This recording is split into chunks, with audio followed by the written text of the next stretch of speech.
पूरी धरती का 71% पानी और 29% स्थल भाग है और इतने में ही हम इंसान बस्ती बसाकर अपनी जिंदगी गुजार रहे हैं। हमारा समंदर इतना विशाल है जिसके आगे हमारी कल्पना भी हार जाती है। इन विशालाकाय समंदर के नीचे हजारों रहस्यमय जगहें और चीजें हैं जिनके बारे में जानना किसी के लिए भी नामुमकिन है। इन्हीं सब रहस्यों में से एक कहानी है टाइटैनिक की। इस जहाज के डूबने के 73 सालों तक किसी को ये पता नहीं चल पाया कि ये जहाज कहाँ डूबा था और किस अवस्था में मौजूद है। 15 अप्रैल 1912 को ये अनोखा जहाज डूबा था। इसके लगभग 73 सालों बाद यानी 1985 में उसे ढूंढा गया, लेकिन इसे ढूंढने के 35 सालों बाद भी इस जहाज को समंदर की गहराइयों से अभी तक निकाला नहीं जा सका है। आज की हमारी इस वीडियो में हम टाइटैनिक जहाज कैसे और क्यों डूबा था इसके बारे में बात नहीं करेंगे, बल्कि ये जहाज आज भी समंदर की गहराइयों से निकाला क्यों नहीं गया इस विषय पर बात करेंगे। तो चलिए शुरू करते हैं। टाइटैनिक जहाज कैसे और क्यों डूबा था इसके बारे में हम सबको थोड़ा बहुत पता तो जरूर है, और इस जानकारी के पीछे सबसे बड़ा हाथ है टाइटैनिक नाम की इस आइकॉनिक मूवी का, जो सन 1997 को रिलीज हुई थी। सन 1912 को टाइटैनिक डूबने के बाद करीब 73 सालों तक वैज्ञानिकों ने इसे ढूंढने की जी तोड़ कोशिश की और कई सारे मिशन भी इसकी तलाश में किए गए, लेकिन किसी को भी कोई सफलता हासिल नहीं हुई। आखिरकार सन 1985 में एक आर्कियोलॉजिस्ट और एक अमेरिकन नेवी ऑफिसर रॉबर्ट और बिल टाइटैनिक को ढूंढने के मिशन पर निकल पड़े और उन्हें टाइटैनिक अभी कहाँ है और किस हालत में है इसके बारे में पता चला। उनके टाइटैनिक को ढूंढने के बाद इसके कई राजों से पर्दा उठा जिसने पूरी दुनिया को हैरान कर दिया। टाइटैनिक समंदर के 12,000 फीट गहराइयों में डूबा था। ऑफिशियल रिपोर्ट के मुताबिक ये जहाज डूबने से पहले सही सलामत थी, लेकिन जैसे जैसे टाइटैनिक समंदर की गहराइयों में समाती गई वैसे वैसे ये जहाज दो हिस्सों में टूट गया। लेकिन ऐसा क्यों हुआ? टाइटैनिक द न्यू एविडेंस की रिपोर्ट में ये बताया गया कि टाइटैनिक आइसबर्ग से टकराने के बाद नहीं डूबी थी। टाइटैनिक में आग लगने की वजह से ये डूबा था। खोजियों को जब इस जहाज का मलबा मिला तब उन्होंने ये पाया कि इसमें मौजूद बहुत सी चीजें वैसी की वैसी ही हैं। इस जहाज को बाहर निकालने की बहुत कोशिशें की गई, लेकिन शायद सब लोग ये जान गए थे कि इससे वापस बाहर निकाल पाना नामुमकिन है। आज की एडवांस टेक्नोलॉजी की मदद से भी टाइटैनिक को निकाला नहीं जा सका है और ये समंदर की गहराई में आज भी मौजूद है। आमतौर पर किसी भी जहाज को समंदर के नीचे से जैसे निकाला जाता है, टाइटैनिक को उस तरीके से निकाल पाना मुमकिन नहीं है, क्योंकि ये दो हिस्सों में टूटकर डूबा था। लेकिन हाईटेक सबमरीन और पावरफुल मैग्नेटिक सिस्टम की मदद से शायद उसे निकालने की कोशिश की जा सके, पर इन कामों में बहुत सारी मुश्किलों का सामना करना पड़ेगा, जिसमें सबसे पहला है टाइटैनिक का वजन, जो करीब 1.43 लाख टन है, जो बहुत ही ज्यादा है। और इसके बाद आता है पानी का दबाव, जो जहाज के वजन को और भी कई गुना बढ़ा देता है। टाइटैनिक जिस जगह डूबी थी उस जगह की गहराई बहुत ज्यादा है और उस जगह से मात्र 1 स्क्वायर फीट की किसी भी चीज को सतह तक लाने के लिए करीब 392 किलो न्यूटन फोर्स की जरूरत पड़ेगी। लेकिन वैज्ञानिक आज तक इतनी पावरफुल मैग्नेट या सबमरीन बना नहीं पाए हैं जो इतनी आसानी से इतने गहराई से टाइटैनिक को बाहर निकाल सके।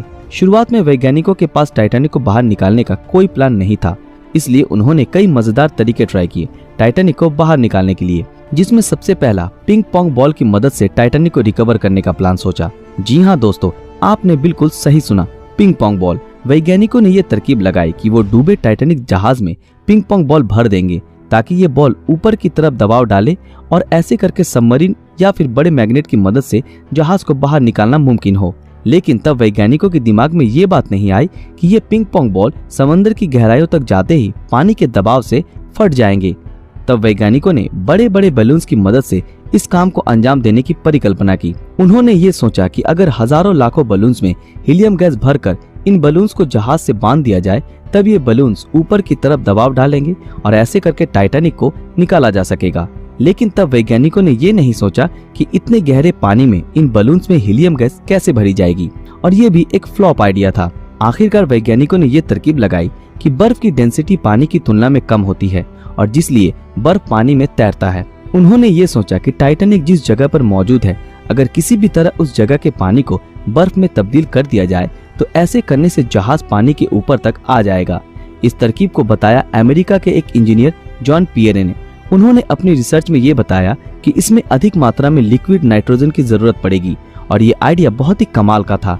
लेकिन ब्रिटिश गैस कंपनी BOC के मुताबिक इस प्रोजेक्ट को अंजाम देने में करीब आधे मिलियन टन लिक्विड नाइट्रोजन की आवश्यकता होगी और तभी सबके मन में ये सवाल आया कि इतने विशाल मात्रा में लिक्विड नाइट्रोजन को इतनी गहराई तक कैसे ले जाया जाएगा, और अंत में ये प्रोजेक्ट भी कामयाब नहीं हो सका। इसके बाद एक शिप बिल्डिंग कंपनी ने टाइटैनिक को निकालने का एक आइडिया दिया।